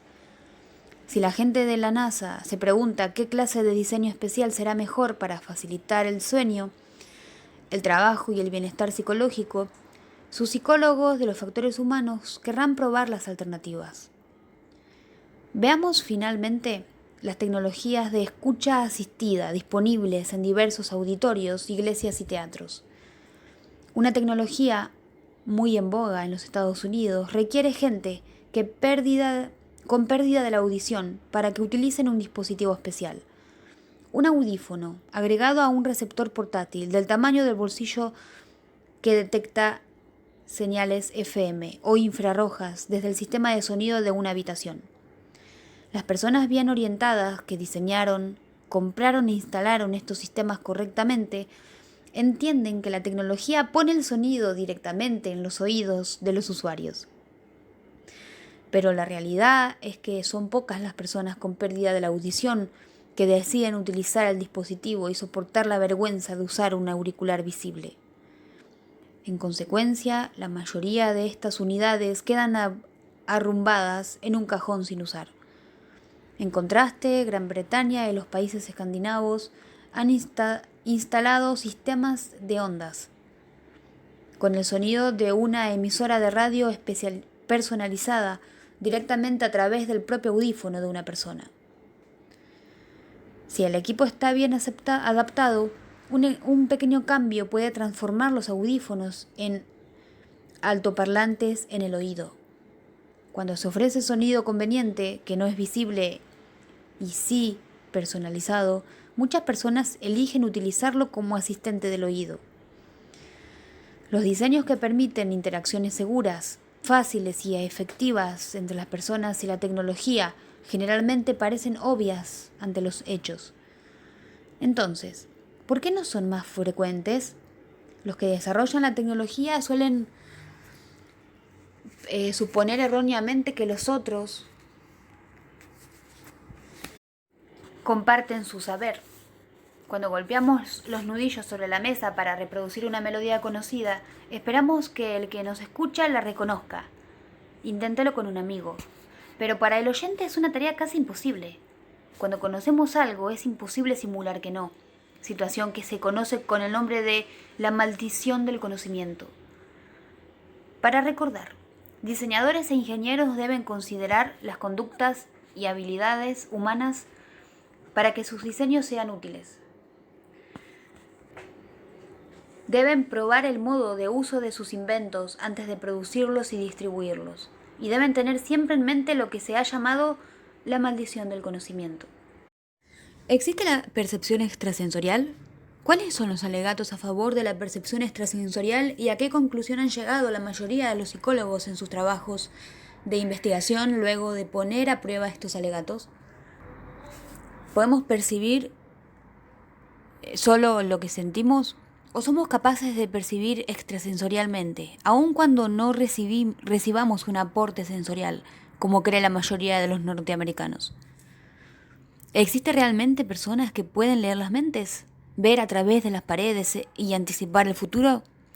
5 universidades británicas cuentan en la actualidad con unidades de parapsicología, compuestas por profesionales que obtuvieron su doctorado en el programa de parapsicología de la Universidad de Edimburgo, la Universidad Lund en Suecia, la Universidad de Utrecht en Holanda y la Universidad de Adelaide en Australia. También han contratado profesionales o creado unidades de investigación en parapsicología. Los parapsicólogos en dichos lugares experimentan sobre posibles casos de percepción extrasensorial y otros fenómenos paranormales. Pero otros psicólogos y científicos dedicados a la investigación, entre los que se incluye al 96% de los científicos de la Academia Nacional de Ciencias de los Estados Unidos, son escépticos acerca de la existencia de dichos fenómenos. Si la percepción extrasensorial es verdadera, necesitaríamos modificar la afirmación científica de que los seres cuya mente se encuentra incluida en un cerebro físico tienen experiencias perceptivas del mundo construidas por sensaciones. Sin embargo, a veces las pruebas nuevas consiguen dar vuelta a nuestras ideas científicas preconcebidas. La ciencia, como veremos en este libro, nos ofrece gran cantidad de sorpresas. Casi el inconsciente, acerca de los efectos de las emociones sobre la salud, acerca de lo que nos cura y lo que no, y mucho más. Antes de evaluar los alegatos de la percepción extrasensorial, examinémoslos. Alegatos en favor de la percepción extrasensorial. Las aplicaciones de los fenómenos paranormales incluyen las predicciones astrológicas, las curas psíquicas, la comunicación con los muertos y las experiencias extracorporales. De todas estas, las más demostrables, y para un capítulo sobre la percepción, las más relevantes, son 3 variedades de percepción extrasensorial: la telepatía, la clarividencia y la precognición. La telepatía o comunicación mente a mente, una persona envía pensamientos a otra y percibe los pensamientos de la otra persona. Clarividencia o la percepción de acontecimientos lejanos, como darse cuenta de que la casa de un amigo está en llamas. Precognición o la percepción de acontecimientos futuros, como la muerte de un líder político o el resultado de un encuentro deportivo. Estas cuestiones están íntimamente ligadas con la psicocinesia o el poder de la psiquis sobre la materia, como la levitación de una masa o la influencia sobre el movimiento de un dado. El alegato se ilustra con el pedido: todos los que creen en la psicocinesia, por favor levanten mi mano. ¿Premoniciones o engaños? ¿Pueden ver el futuro los videntes? Aunque uno podría desear que existiera un clarividente que pudiera prever el curso de la bolsa, las predicciones correspondientes a los videntes de primer orden, entre comillas, revelan poca exactitud. Ningún vidente codicioso o caritativo puede predecir el resultado del juego de lotería, ni ganar millones en la bolsa. Durante la década de 1990, los videntes de la prensa amarilla se equivocaron al predecir acontecimientos sorprendentes. Madonna no se convirtió en una cantante gospel. La Estatua de la Libertad no perdió sus brazos en un atentado terrorista. La reina Elizabeth no abdicó al trono para ingresar en un convento. Y los videntes del nuevo siglo no anticiparon los acontecimientos nuevos e importantes, el horror del 11 de septiembre del 2001. ¿Dónde estuvieron el 10 de septiembre cuando los necesitábamos? ¿Por qué, a pesar de la recompensa ofrecida de $50 millones, ninguno pudo ubicar a Osama Bin Laden después del atentado? Jane Emery, en el 2004, realizó el seguimiento anual de los pronósticos de algunos videntes durante 26 años. Informó que casi nunca las predicciones inusuales son verdaderas y casi ningún vidente ha anticipado alguno de los titulares del año. El análisis de las premoniciones propuestas a los departamentos de policía muestra que estas no son más exactas que las predicciones hechas por otros videntes. Sin embargo, los que trabajan en la policía generan docenas o cientos de predicciones. Esto aumenta las probabilidades de que haya una predicción correcta que los videntes puedan comunicar a la prensa. Además, las predicciones vagas se pueden interpretar después, reajustadas, para que concuerden con los acontecimientos que aportan un conjunto perceptivo para interpretarlos. Nostradamus, un profeta francés del siglo XVI, explicó sin ningún tipo de reservas que sus profecías ambiguas no se podían entender realmente hasta que se interpretaran después del acontecimiento y según este. Los departamentos de policía se muestran cautos con todo esto. Cuando Jane Eyre Sweet y Mark Durham, en 1993, preguntaron a los departamentos de policía de las 50 ciudades más grandes de los Estados Unidos si habían utilizado alguna vez los servicios de un psíquico, el 65% dijo que nunca lo había hecho. De los que sí habían consultado, ninguno lo había encontrado útil.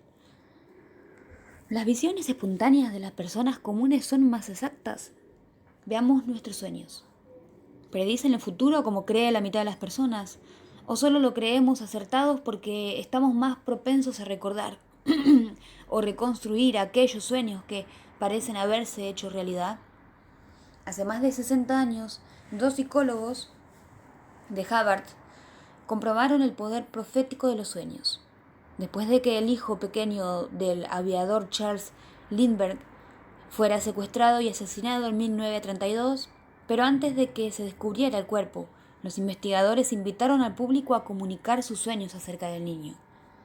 De los 1.300 informes que se presentaron, ¿cuántos predijeron exactamente la muerte del bebé? Solo el 5%. ¿Y cuántos anticiparon correctamente el lugar donde se encontraba su cuerpo, enterrado entre árboles? Solo 4 de 1.300. Aunque este número era seguramente casual, a estos 4 soñadores la exactitud de sus premoniciones aparentes debió parecerles extraordinaria. A lo largo del día, cada uno de nosotros imagina muchos acontecimientos. Dados miles de millones de acontecimientos en el mundo a diario, y dados los días suficientes, aparecen coincidencias sorprendentes. Con el tiempo suficiente, lo improbable se vuelve inevitable. Según los cálculos, solo por azar podría predecirse que más de 1.000 veces al día alguna persona en el mundo piensa en otra y luego de algunos minutos se entera de su muerte. Con el tiempo y el número de personas suficiente, lo improbable se vuelve inevitable. Esa fue una experiencia del escritor de historietas John Byrne en el 2003. 6 meses después de que apareciera su historia del hombre araña en la que se producía un apagón en Nueva York, efectivamente ocurrió un apagón masivo en esa ciudad. Luego la historieta ubicada al hombre araña en el mayor terremoto de Japón y nuevamente recordó, comillas, ocurrió lo mismo en la realidad durante el mes en el que apareció la revista.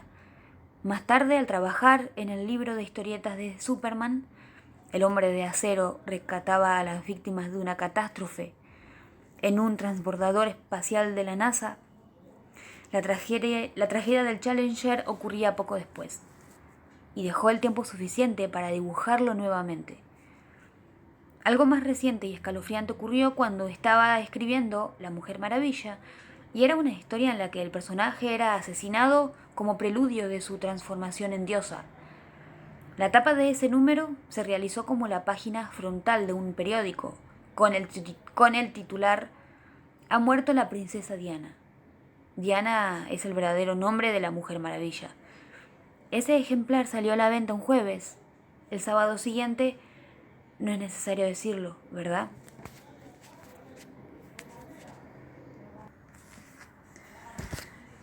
En el pasado hubo toda clase de ideas descabelladas, que las protuberancias de la cabeza revelan rasgos del carácter, que la sangría es la cura para todo, que cada célula de esperma contiene una persona en miniatura en su interior. Frente a estas afirmaciones, o con reivindicaciones de leer la mente, o viajes extracorporales, o comunicación con los muertos, ¿Cómo podemos separar las ideas descabelladas de las que suenan descabelladas, pero son ciertas? En el corazón de la ciencia encontraremos una respuesta simple.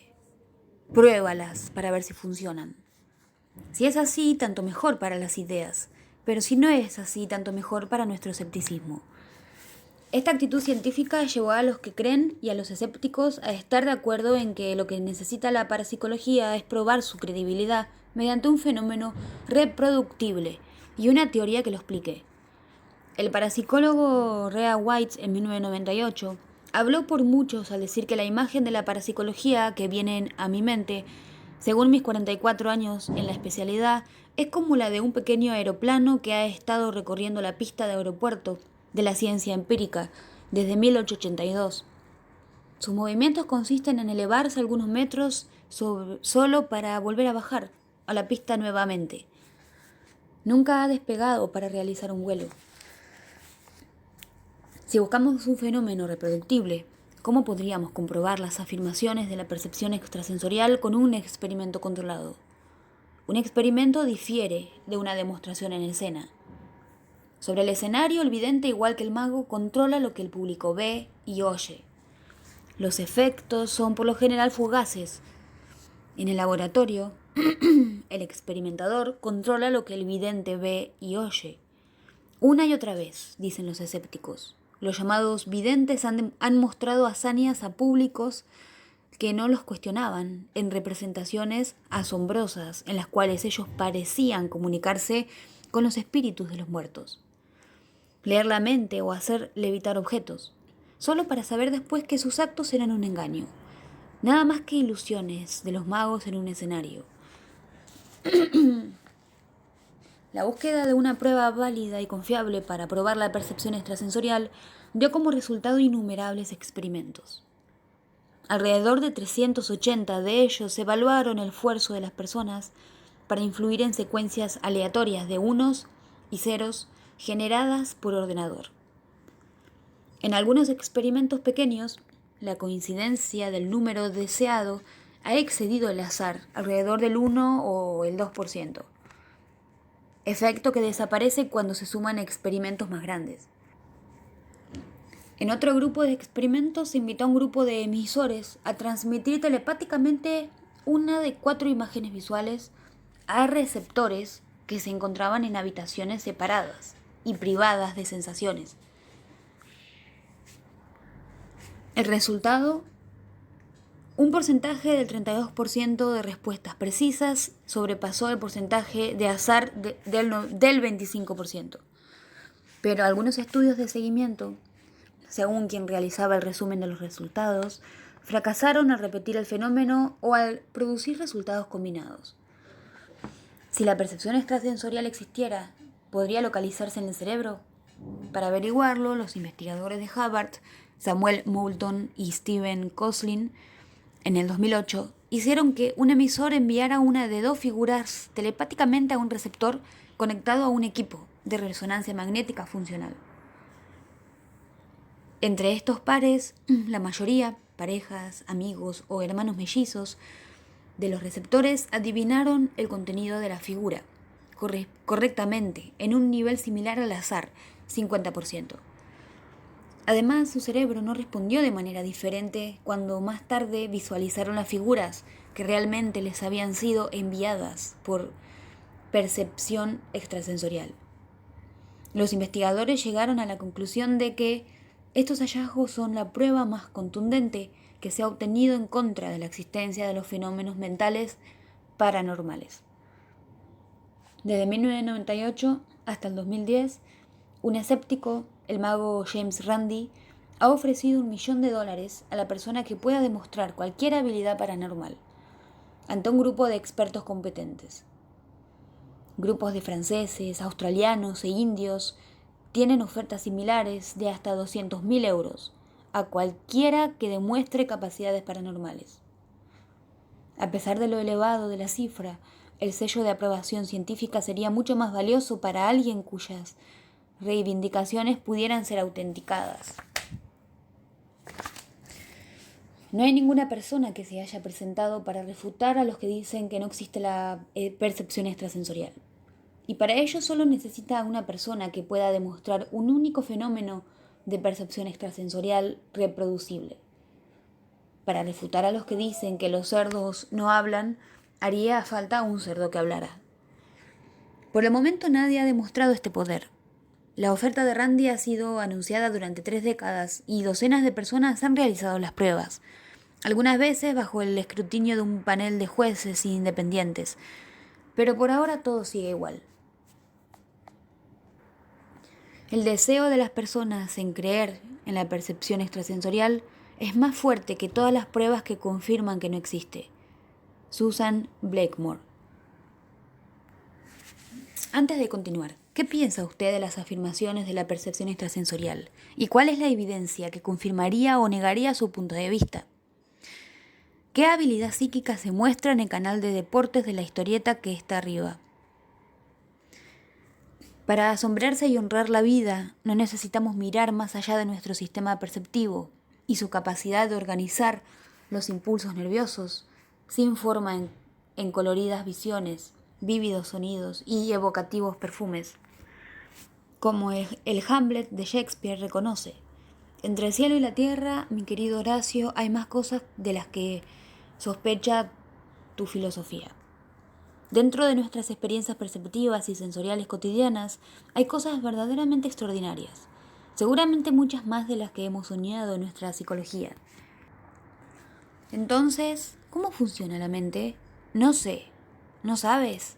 Pinker no sabe. Y yo más bien sospecho tal es el actual nivel del desarrollo que si Dios fuera a decírmelo o a decírnoslo, no lo comprenderíamos. Jerry Fodder. Respuesta a Steven Pinker, 2005. Revisión del capítulo Sensación y Percepción. Percibiendo el mundo. Algunos principios básicos. ¿Qué son la sensación y la percepción? ¿Qué significan el procesamiento ascendente y descendente? La sensación es el proceso por el cual nuestros receptores sensoriales y el sistema nervioso reciben y representan la energía que actúa como estímulo y proviene del ambiente. La percepción es el proceso de organización e interpretación de esta información. Aunque consideramos la sensación y la percepción de manera separada, para analizarlas y discutirlas, ambas son en realidad partes de un proceso continuo. El procesamiento ascendente es el análisis sensorial que se inicia en el nivel de entrada, en el que la información fluye desde los receptores sensitivos hacia el cerebro. El procesamiento descendente es el análisis que comienza en el cerebro y fluye hacia abajo, y filtra la información de nuestra experiencia y nuestras expectativas para producir percepciones. 2. ¿Qué son los umbrales absolutos y los umbrales diferenciales y qué influencia tienen los estímulos que se encuentran por debajo del umbral absoluto? El umbral absoluto para cualquier estímulo es la estimulación mínima necesaria para reconocerlo en forma consciente, el 50% de las veces. La teoría de la detección de señales demuestra que el umbral absoluto de cada individuo varía, según la fuerza de la señal y también según nuestras expectativas, nuestras experiencias, motivaciones y el estado de alerta.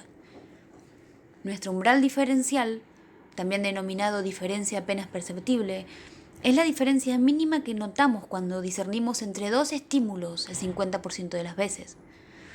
La impronta o el priming muestra que podemos procesar cierta información a partir de estímulos que se encuentran por debajo de nuestro umbral absoluto para el alerta consciente. Pero el efecto es demasiado breve para permitir explotar los mensajes subliminales. Las leyes de Weber establecen que dos estímulos deben diferir en una proporción constante para ser percibidos como diferentes. 3. ¿Cuál es la función de la adaptación sensorial?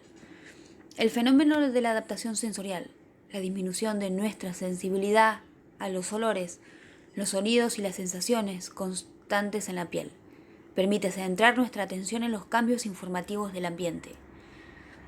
La visión. ¿Qué es la energía que vemos como luz visible? Cada sentido recibe estimulación, la transforma la transduce en señales nerviosas y envía estos mensajes al cerebro. En la visión, las señales consisten en partículas de energía luminosa que proviene de una pequeña porción del amplio espectro de radiación electromagnética. El matiz que percibimos en una luz depende de la longitud de onda y un brillo depende de su intensidad. Y su brillo depende de su intensidad. ¿De qué modo el ojo transforma la energía luminosa en mensajes nerviosos? Luego de ingresar en el ojo y de ser enfocadas por el cristalino, las partículas de energía luminosa golpean la superficie interna del ojo, la retina. Los bastones sensibles a la luz y los conos sensibles al color que se encuentran en la retina convierten la energía luminosa en impulsos nerviosos, que después de ser procesados por células bipolares y ganglionares, viajan a través del nervio óptico hacia el cerebro. ¿De qué modo el cerebro procesa la información visual? Los impulsos viajan a través del nervio óptico hacia el tálamo y se dirigen a la corteza visual. En la corteza visual, los detectores de rasgos responden a rasgos específicos del estímulo visual. Las supercélulas de nivel más elevado integran este conjunto de datos y los procesan en otras áreas corticales. El procesamiento paralelo en el cerebro enfrenta muchos aspectos de un problema de manera simultánea y separa las funciones de los grupos neurales en subtareas visuales: color, movimiento, profundidad y forma. Otros grupos neurales integran los resultados, los comparan con la información almacenada y hacen posible la percepción. ¿Cuáles son las teorías que nos ayudan a comprender la visión del color? Teoría tricomática, 3 colores, de Young-Helmholtz, propone que la retina contiene 3 tipos de receptores para el color.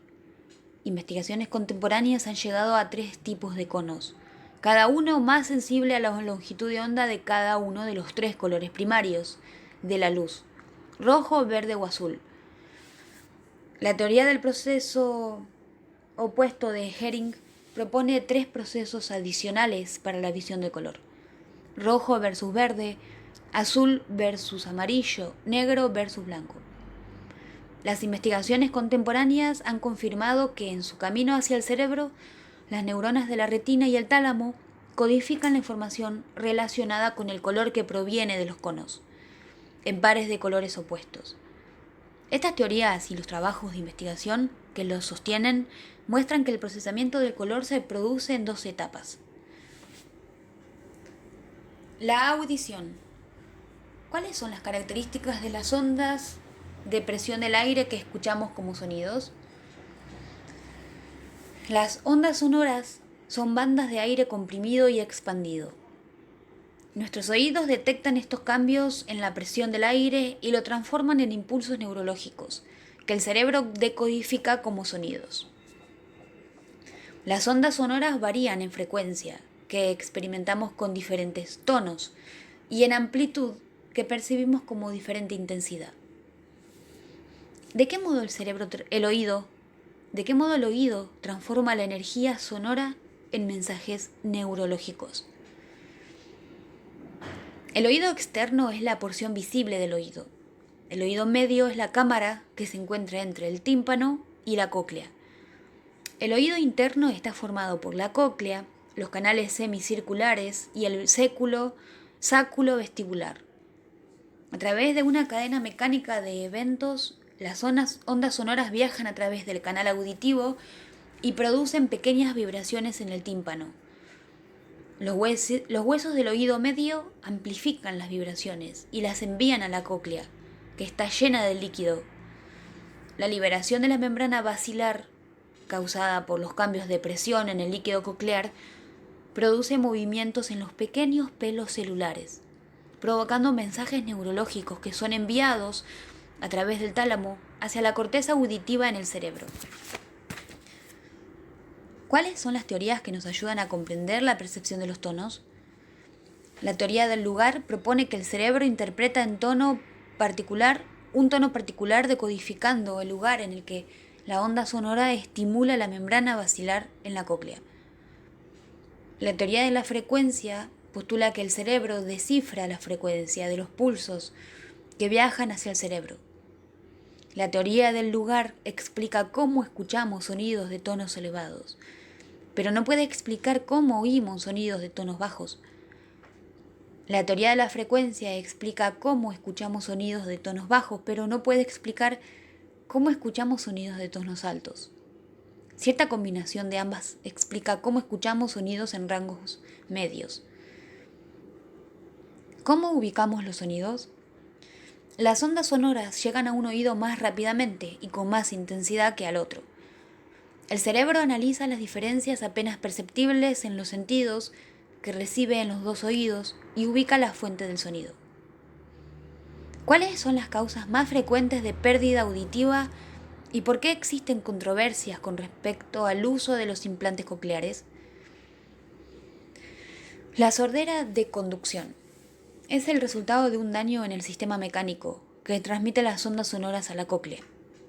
La sordera neurosensorial o sordera nerviosa es el resultado de un daño en las células de la cóclea o en los nervios relacionados. Algunas enfermedades o accidentes pueden causar sordera, pero los trastornos relacionados con la edad y la exposición prolongada a ruidos fuertes son las causas más frecuentes. Los implantes cocleares artificiales pueden restablecer la audición en algunas personas, pero los miembros de un movimiento perteneciente a la comunidad de sordos consideran que los implantes cocleares no son útiles en las personas sordas de nacimiento y que pueden hablar en su propio lenguaje, la lengua de señas. Otros sentidos importantes. ¿Cómo sentimos el tacto y la posición y movimientos corporales? ¿Cómo experimentamos el dolor? Nuestro sentido del tacto es en realidad una mezcla de varias sensaciones diferentes. La presión, el calor, el frío y el dolor, que se combinan para producir otras sensaciones como caliente. A través de la sinestesia sentimos la posición y los movimientos de las partes de nuestro cuerpo. Controlamos la posición del cuerpo y mantenemos el equilibrio con el sentido vestibular. El dolor es un sistema de alarma que atrae nuestra atención hacia algunos problemas físicos. Una teoría del dolor es que la puerta en la médula espinal se abre para permitir que las señales del dolor viajen hacia las pequeñas fibras que llegan al cerebro, o se cierra para evitar su paso. El abordaje biopsicosocial ve en el dolor la suma de 3 grupos de fuerzas: las influencias biológicas, por ejemplo las fibras nerviosas que envían mensajes al cerebro, las influencias psicológicas como nuestras expectativas, y las influencias socioculturales, como la presencia de los otros. Los tratamientos para controlar el dolor generalmente combinan elementos psicológicos y fisiológicos. ¿Cómo experimentamos el gusto? El gusto, un sentido químico, está compuesto por 5 sensaciones básicas: dulce, ácido, salado, amargo y umami. Y por aromas, que interactúan con la información que proviene de las papilas gustativas. La influencia del olor en el sentido del gusto es un ejemplo de la interacción sensorial, es decir, la capacidad de un sentido de influir sobre otro. ¿Cómo experimentamos el olfato? No existen sensaciones básicas para el olfato. El olfato es un sentido químico. Alrededor de 5 millones de receptores olfativos con aproximadamente 350 proteínas receptoras diferentes reconocen las moléculas de olor individual. Las células receptoras envían mensajes al bulbo olfatorio cerebral y luego al lóbulo temporal y a distintas partes del sistema límbico. Los aromas pueden evocar espontáneamente recuerdos y sentimientos, en parte debido a la estrecha conexión entre las áreas del cerebro que procesan el olfato y la memoria. La organización perceptiva. ¿De qué modo los psicólogos de la Gestalt comprenden la organización perceptiva? Los psicólogos de la Gestalt buscaron las formas en las que el cerebro organiza fragmentos de datos sensitivos en Gestalt, del alemán todo, o formas significativas. Al establecer que el todo es más que la suma de las partes, notaron que filtramos la información sensorial e inferimos percepciones de forma que lleguen a tener sentido para nosotros. ¿Cómo contribuyen a nuestra percepción los principios de figura-fondo y los de agrupación? Para reconocer un objeto, primero debemos percibirlo, verlo como figura dentro de lo que rodea el fondo. Ordenamos y formamos los estímulos organizándolos en grupos significativos, según las normas de proximidad, similaridad, continuidad, conectividad y cierre. ¿Cómo vemos el mundo en 3 dimensiones? La percepción de la profundidad es nuestra capacidad para ver objetos en 3 dimensiones y juzgar las distancias. El precipicio visual y otros trabajos de investigación han demostrado que muchas especies perciben el mundo en 3 dimensiones, en el momento del nacimiento o poco después. Las señales binoculares, como la disparidad retiniana, son señales de la profundidad que se basan en la información proveniente de ambos ojos. Las señales monoculares, ver original, como el tamaño relativo, la interposición, la altura relativa, el movimiento relativo, la perspectiva lineal y las luces y sombras, nos permiten juzgar la profundidad, utilizando la información transmitida solo por un ojo. ¿Cómo percibimos los movimientos? Cuando los objetos se mueven, suponemos que los objetos que se achican se alejan y los objetos que se agrandan se acercan. Pero a veces calculamos mal. Una rápida sucesión de imágenes en la retina puede crear la ilusión de movimiento, como en el movimiento estroboscópico o el fenómeno phi. ¿De qué modo la constancia perceptiva nos ayuda a organizar nuestras sensaciones en percepciones significativas? La constancia perceptiva nos permite percibir objetos como estables a pesar de la imagen cambiante que ellos transmiten a nuestra retina. La constancia de la forma es nuestra capacidad de percibir objetos familiares, como una puerta que se abre, como una forma que no cambia. La constancia del tamaño permite percibir los objetos sin modificaciones, a pesar de los cambios que se producen en las imágenes de la retina. Conocer el tamaño del objeto nos proporciona señales acerca de su distancia. Conocer la distancia nos permite conocer su tamaño, pero algunas veces calculamos mal la distancia molecular y llegamos a conclusiones equivocadas, como en la ilusión de la luna. La constancia de la luminosidad o brillo es nuestra capacidad de percibir un objeto con un brillo constante, aun cuando su iluminación, la luz que recibe, se modifica. El cerebro percibe la luminosidad relativa de los objetos que nos rodea. La constancia del color es nuestra capacidad de percibir un color consistente en los objetos, aun cuando cambien la luz y las longitudes de onda. Nuestro cerebro construye la experiencia del color en un objeto a través de comparaciones con otros objetos que nos rodean. La interpretación perceptiva. ¿Qué revela la investigación de la restricción sensorial y la recuperación de la visión acerca de los efectos de la experiencia? Las personas que nacen ciegas, Las personas que nacen ciegas pero pueden ver luego de una cirugía carecen de la experiencia para reconocer formas y rostros completos. Los animales que han sufrido una restricción grave de la edición sufren una discapacidad visual cuando la exposición visual vuelve a ser normal. Hay un periodo crítico en algunos aspectos del desarrollo sensorial y perceptivo. Sin estimulación temprana, la organización neurológica del cerebro no se desarrolla normalmente. ¿Cuál es el grado de adaptación de nuestra capacidad de percibir? La adaptación perceptiva se hace evidente al usar lentes que modifican ligeramente el mundo hacia la izquierda o la derecha, o aún cuando se lo da vuelta completamente. En un principio las personas se desorientan, pero luego consiguen adaptarse al nuevo contexto. ¿Cómo influyen nuestras expectativas, contextos y emociones en nuestras percepciones? La configuración perceptiva es una predisposición mental que funciona como una lente a través de la que percibimos el mundo.